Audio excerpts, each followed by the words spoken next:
कहानी की शुरुआत कोनी नाम की एक लड़की से होती है जो एक अमीर आदमी क्लिफर्ड से शादी करती है। शादी के तुरंत बाद ही क्लिफर्ड युद्ध के लिए चला जाता है और जब वापस लौटता है तो वह शारीरिक रूप से कमजोर हो चुका होता है और चलने फिरने के लिए उसे व्हील चेयर का सहारा लेना पड़ता है। इस हादसे के बाद उनकी शादीशुदा जिंदगी पूरी तरह बदल जाती है। दोनों शहर छोड़कर अपने पुराने बड़े से हवेली में रहने लगते हैं जहाँ चारों तरफ सन्नाटा और खालीपन होता है। इस हवेली में बस कुछ नौकर काम करते हैं और बाकी जगह सूनी पड़ी रहती है। पहली ही रात क्लिफर्ड कोनी से साफ कह देता है कि अब वह एक पति की तरह उसका साथ नहीं दे पाएगा। यह बात कोनी के दिल पर गहरा असर छोड़ देती है। समय बीतता है और कोनी धीरे धीरे अंदर से अकेली और उदास रहने लगती है। उसका दिन बस चुपचाप बीतने लगता है। वह अपनी भावनाओं को किसी से कह नहीं पाती, इसलिए वह अपनी बहन हिल्डा को चिट्ठियां लिखकर अपने मन की बातें शेयर करती है। इसी दौरान हवेली में एक नया आदमी काम पर आता है जिसका नाम ओलिवर होता है। वह पहले सेना में रह चुका होता है और अब शांति से जिंदगी बिताना चाहता है।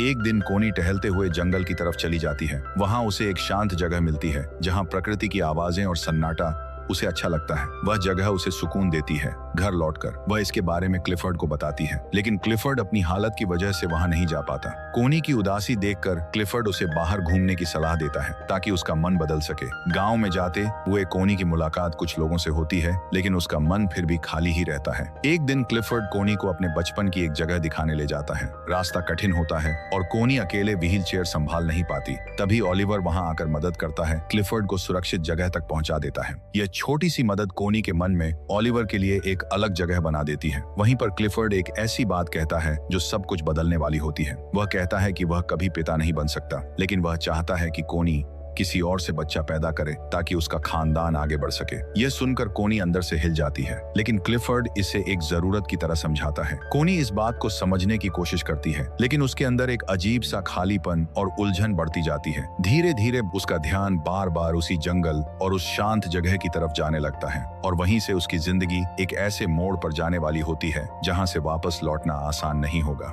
धीरे धीरे कोनी उस जंगल वाली जगह पर बार बार जाने लगती है क्योंकि वही एक जगह होती है जहां उसे सुकून मिलता है। इसी दौरान उसकी मुलाकात बार बार ओलिवर से होने लगती है जो वहीं आसपास काम करता रहता है। शुरुआत में दोनों के बीच बस हल्की बातचीत होती है, लेकिन उन छोटी छोटी बातों में भी एक अजीब सा जुड़ाव महसूस होने लगता है। ओलिवर का शांत स्वभाव और उसकी सादगी कोनी को अपनी तरफ खींचने लगती है और कोनी की आंखों में छिपी उदासी को ओलिवर भी समझने लगता है। एक दिन कोनी वहां जाती है और देखती है कि छोटे छोटे चूजे अंडों से बाहर आ रहे हैं। वह उस पल को देखकर भावुक हो जाती है। उसे एक नया जीवन जन्म लेते देख अंदर से कुछ महसूस होता है, जैसे उसकी अपनी जिंदगी में भी कुछ कमी है जो उसे लगातार परेशान कर रही है। ओलिवर उसे शांत करने के लिए अपने पास बैठाता है और पहली बार दोनों के बीच दूरी कम होती है। कोनी उसके करीब आती है और बिना कुछ कहे अपने मन की बात इशारों में जाहिर कर देती है। ओलिवर भी उस पल को समझता है, लेकिन वह थोड़ा पीछे हटने की कोशिश करता है क्योंकि उसे पता होता है कि यह रास्ता आसान नहीं है। लेकिन कोनी अब उस मोड़ पर पहुंच चुकी होती है जहां वह अपने अकेलेपन से भागना चाहती है और उसी भावनाओं में बहकर वह ओलिवर के और करीब आ जाती है और यहीं से उनके रिश्ते की शुरुआत हो जाती है। अब दोनों छुप छुप कर मिलने लगते हैं। जंगल उनकी मुलाकातों का गवाह बन जाता है।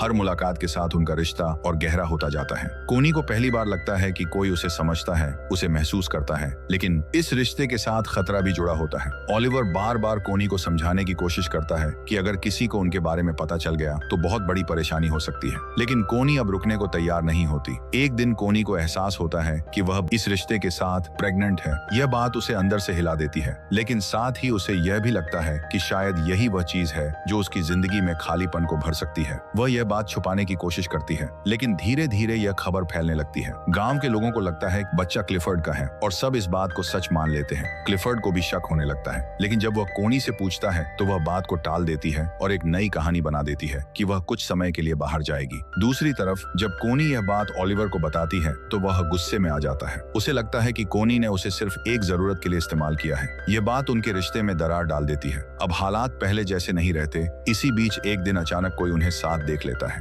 और यहीं से उनकी जिंदगी में असली तूफान आने वाला होता है। अब हालात तेजी से बदलने लगते हैं। क्लिफर्ड तक भी ये खबर पहुंच जाती है। वह ओलिवर को अपने पास बुलाता है और बिना ज्यादा कुछ सुने उसे तुरंत काम से निकाल देता है। दूसरी तरफ कोनी जब यह सब सुनती है तो वह टूट जाती है, लेकिन अब उसके पास छुपाने के लिए कुछ नहीं बचता। वह ओलिवर के पास जाती है और साफ कहती है कि वह उससे सच्चा प्यार करती है और उसके साथ नई जिंदगी शुरू करना चाहती है। लेकिन ओलिवर अब पहले जैसा नहीं रहता। वह हालात को समझ चुका होता है, इसलिए वह कोनी से दूर रहने का फैसला करता है और कहता है कि सही समय आने पर वह खुद उसे ढूंढेगा। कोनी मजबूरी में वहां से चली जाती है और कुछ समय के लिए अपने परिवार के पास चली जाती है। वह नई जगह पर रहकर खुद को संभालने की कोशिश करती है, लेकिन उसके दिल में हर दिन वही खालीपन और इंतजार बना रहता है। समय बीतता है और एक दिन उसे ओलिवर की खबर मिलती है कि वह अब एक नए स्थान पर काम कर रहा है और अपने दम पर जिंदगी बनाने की कोशिश कर रहा है। यह सुनकर कोनी के अंदर फिर से उम्मीद जागती है। वह बिना देर किए उससे मिलने के लिए निकल पड़ती है और आखिरकार दोनों फिर से मिलते हैं। अगर तुम्हें यह कहानी पसंद आई हो तो ऐसे ही और स्टोरी के लिए जुड़े रहो।